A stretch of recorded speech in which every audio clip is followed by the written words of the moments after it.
కొన్నిసార్లు మనం ఎక్స్పెక్ట్ చేసినవి జరగనప్పుడు చాలా డిసప్పాయింట్ అయిపోతూ ఉంటాం. నేను ఆశించినది నాకు ఎందుకు దొరకడం లేదు, నేను ఆశించింది ఎందుకు పొందుకోలేకపోతున్నాను.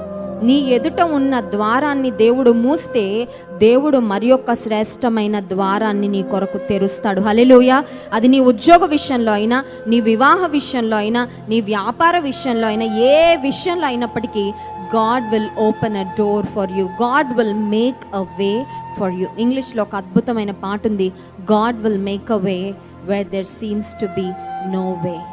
మార్గం లేదు, ద్వారం లేదు. there is no way for me. ఇంకా నేను విడుదల పొందగలిగిన పరిస్థితి లేదు. I am stuck. అన్ని విధాలుగా తలుపులన్నీ మూయబడి ఉన్నాయి, అన్ని ద్వారాలు మూసుకొని ఉన్నాయి. నేను ఎలా ముందుకు వెళ్తానని అటువంటి పరిస్థితుల్లో నీ జీవితం ఉన్నట్లయితే God will make a way for you. నీ కొరకు ఒక మార్గాన్ని దేవుడు ఏర్పాటు చేస్తాడు.